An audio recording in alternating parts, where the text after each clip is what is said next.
Hello learners, welcome back to our channel Urvashi Sharma's classes. Today we discuss methods of calculating national income. Most important topic for board examination.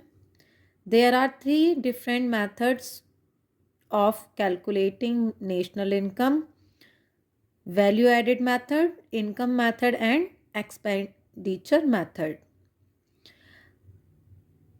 इन सभी methods को बहुत ही short trick के साथ आज हम discuss करेंगे। तो कोई भी क्वेश्चन सॉल्व करने से पहले हमें फॉर्मूला पता होना चाहिए। तो हम तब जब भी वैल्यू एडेड मेथड से नेशनल इनकम को फाइंड करते हैं तो हम कौन सा फॉर्मूला लगाते हैं? वैल्यू एडेड निकालने के लिए value of output minus intermediate consumption, correct. अब सपोज कीजिए कि वैल्यू ऑफ आउटपुट आपको नहीं दिया हुआ है, ठीक है।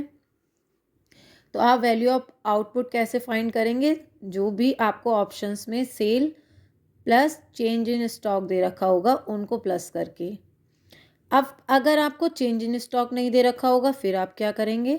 फिर आप closing stock minus opening stock करेंगे, ठीक है। तो आपका चेंज इन स्टॉक आ जाएगा। फिर चेंज इन स्टॉक में सेल्स को परचेज प्लस करेंगे और उसके बाद आपका ओवरऑल वैल्यू ऑफ आउटपुट आ जाएगा। आई होप आप समझ गए हैं। वैल्यू ऑफ आउटपुट फाइंड करने के लिए sales plus change in stock, और चेंज इन स्टॉक नहीं दिया हुआ तो closing stock minus opening stock, ये आपको करना होगा तो आपका वैल्यू ऑफ आउटपुट आ जाएगा। और हमारा फॉर्मूला क्या है? वैल्यू ऑफ आउटपुट में से आईसी इंटरमीडिएट कंजप्शन को हम क्या करते हैं? माइनस करते हैं तो हमें वैल्यू एडेड गेन हो जाता है। तो अब हम एक क्वेश्चन देखते हैं जिसमें हमें क्या फाइंड करने के लिए कहा गया है, जिसमें हमें वैल्यू एडेड फाइंड करने के लिए कहा गया है। क्वेश्चन है, on the basis of following data about an economy which consist of only two firms. दो फर्म की बात कर रहा है, firm A and firm B. तो हमें वैल्यू एडेड दिखाना है फर्म ए और बी का, और साथ ही क्या करना है? हमें जीवीए एट एफसी फाइंड करना है या जीडीपी एट एफसी फाइंड करना है, ठीक है। तो इसमें हम क्या करेंगे बेटा? सबसे पहले आपको पता है कि आपने क्या किया, वैल्यू एडेड निकालने के लिए सेल बाय फर्म ए ले लिया minus purchase from firm B, ठीक है। Purchase from firm B by firm A ने परचेज किया है किससे? बी से, इसलिए माइनस हो गया। Plus change in stock. अब चेंज इन स्टॉक कैसे निकाले हैं? Opening minus closing, closing minus opening, ठीक है। अभी आपको बताया। तो हम क्या कर रहे हैं? अब आप देखो, आपको मैंने ये फॉर्मूला बताया था, सेल्स प्लस चेंज, मतलब sales plus change in stock, sales plus change in stock, ये दोनों मिलाकर क्या बनता है? हमारा वैल्यू ऑफ आउटपुट बनता है। यही बोला था। तो क्योंकि यहाँ एक्सपेंडिचर भी दिया हुआ है तो हमने जो भी हमने परचेज किया वो हमने माइनस कर दिया है। एक तरफ सेल हो गई, एक तरफ चेंज इन स्टॉक हो गया। इन दोनों को प्लस कर देंगे, इसको माइनस कर देंगे तो आ जाएगा 55। सेम एज प्रोसेस किसका रहेगा? फर्म बी का। अब कह रहे हैं जीडीपी एट एफसी फाइंड करना है। तो जीडीपी एट एफसी फाइंड करने के लिए हमने क्या किया? Value added by firm A, value added by firm B minus indirect taxes या फिर इंटरमीडिएट कंजप्शन कह लीजिए आप। तो ये कितना हो जाएगा हमारा? 155। तो ये क्या हो गया हमारा? सेकंड मेथड है हमारा इनकम मेथड, जिसको हम बोलते हैं डिस्ट्रीब्यूटेड शेयर मेथड या फैक्टर पेमेंट मेथड। अब इस मेथड से न्यूमेरिकल सॉल्व करने के लिए सबसे पहले हमें ये याद रखना होगा कि जैसे वैल्यू एडेड का फॉर्मूला था आउटपुट माइनस आईसी, ऐसे ही इनकम मेथड का जो फॉर्मूला है वो है कंपनसेशन ऑफ एम्प्लॉयज। और कंपनसेशन ऑफ एम्प्लॉयज में भी हमें किसका याद रखना है? Wages and salaries, payment in kinds, employers contribution to social security, pension on retirements. अब यहाँ से एक और क्वेश्चन बनता है कि नेशनल इनकम में ओल्ड एज पेंशंस इंक्लूड नहीं होती बट रिटायरमेंट पेंशंस इंक्लूड होती हैं, ठीक है।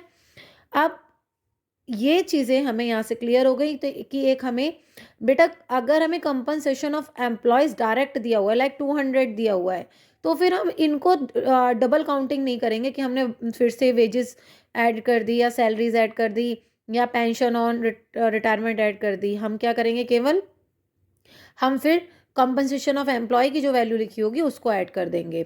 लेकिन अगर हमें क्या दिया हुआ है, क्लासिफिकेशन करके दिया हुआ है, तो हम इन सबको पहले इंक्लूड करेंगे, तब एक फाइनल बनेगा हमारा compensation of employee. So we have to learn all 4 points to get compensation of employees.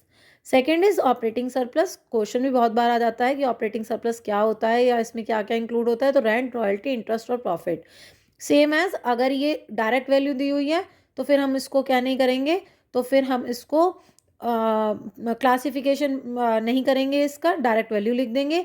और डायरेक्ट वैल्यू नहीं दी हुई है तो फिर इंडिविजुअली इनको प्लस करके हम उसकी वैल्यू को रखेंगे।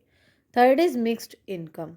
मिक्स्ड इनकम किसको मिला के मिल गई, कंपनसेशन ऑफ एम्प्लॉय और ऑपरेटिंग सरप्लस। अब हम देखते हैं कि अगर हमें कोई भी न्यूमेरिकल दिया जाए, जैसे यहाँ पे एक एग्जांपल दिया हुआ है, बहुत ही आराम से समझने की कोशिश कीजिएगा।